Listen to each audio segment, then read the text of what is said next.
کل ہند بزم رحمت عالم کی جانب سے کارکنوں کا ذمہ داروں کا ایک اہم اجلاس منعقد کیا گیا۔ اس جلسے میں ہم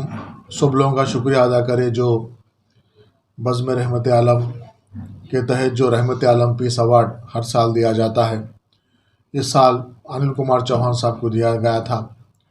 اس پروگرام کے انعقاد میں جو کامیابی کے ساتھ اس پروگرام کا انعقاد ہوا، اس میں سب لوگوں کا شکریہ ادا کریں۔ اس کے بعد آج کے موجودہ حالات ریاست میں اس کے بارے میں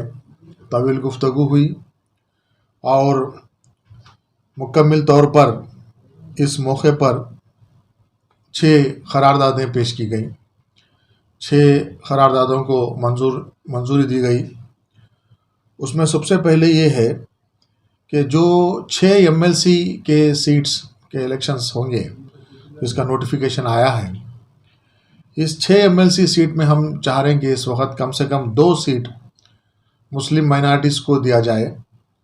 اور یہ 2 مسلم مائنارٹیز کے جو سیٹ رہیں گے نئے لوگوں کو دیا جائے جو TRS کے لیے کام کر چکے ہیں، اور جو اب تک کے جو MLCs رہے ہیں ان کو پھر سے موقع نہ دیا جائے اور نئے چہروں کو موقع دیا جائے۔ یہ ہماری ایک قرارداد ہے۔ اور دوسری بات یہ ہے کیونکہ وقف بورڈ کا جو ابھی پیریڈ ہے وہ جو فروری میں ختم ہو جائے گا، تو نیا وقف بورڈ بنانے کے لیے ایک کم سے کم 3-4 مہینے کا پروسیس ہوگا، کیونکہ اس وقت کا جو وقف بورڈ ہے وہ بغیر MLA بغیر MP ایسے کئی زمرے میں ممبرس نہ ہونے کے باوجود بھی وقف بورڈ کو چلایا جا رہا ہے۔ تو جب یہ فروری میں جو وقف بورڈ ختم ہوگا تو نئے وقف بورڈ کو فوری تشکیل دینا ضروری ہے، تو اس کی جو پروسیس ہے وہ ابھی فوری چالو کر دینا چاہیے، کیونکہ ایک مکمل اور کارگرد وقف بورڈ ریاست تلنگانہ کو ملنا چاہیے۔ اس کے لیے ہم CM صاحب سے گزارش کرتے ہیں کہ اس تعلق سے فوری وہ اقدامات کا آغاز کریں۔ تیسری قرارداد یہ رہی کیونکہ ہمارے پاس جو اقلیتی ادارے ہیں وہ ابھی ڈیفنکٹ پڑے ہوئے ہیں، ان کی کارکردگی بالکل ٹھپ ہے، اس میں جان ڈالنے کے لیے ہم گزارش کرتے ہیں چیف منسٹر صاحب سے، اور خاص کر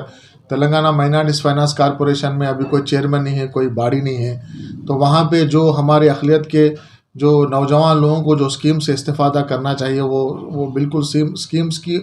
کوئی کارروائی نہیں ہو رہی۔ تو اس لیے ہم گزارش کر رہے ہیں کہ Telangana state minorities finance corporation کو فوری طور پہ کانسٹیٹیوٹ کیا جائے۔ اور اس کے بعد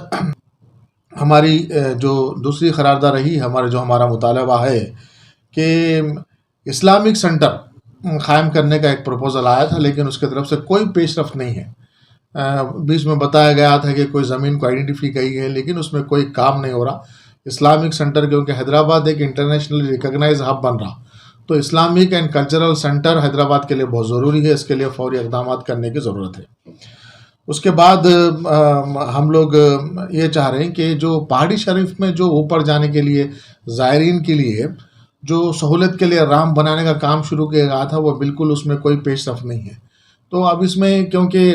جو لوگ کر رہے تھے وہ لوگ تو فیل ہو گئے، تو میں گزارش کرتا ہوں کہ چیف منسٹر صاحب سے کہ وہ اس میں دلچسپی لیں، خاص کر جیسا کہ وہ یادادری کے ٹیمپل میں جس طرح سے وہ دلچسپی لے رہے ہیں، ویسے ہی پہاڑی شریف کی جو بہت بڑی بارگاہ ہے ریاست تلنگانہ کے، اس کے امور میں انٹرسٹ بتائیں اور وہ ریمپ کا کام فوری مکمل کرے تو کئی زائرین کو اس میں فائدہ پہنچے گا۔ یہ قراردادوں کے ساتھ ہمارا مطالبہ رہا ہے۔ میں امید کرتا ہوں کہ چیف منسٹر صاحب ہمارے قراردادوں پر ہمارے مطالبے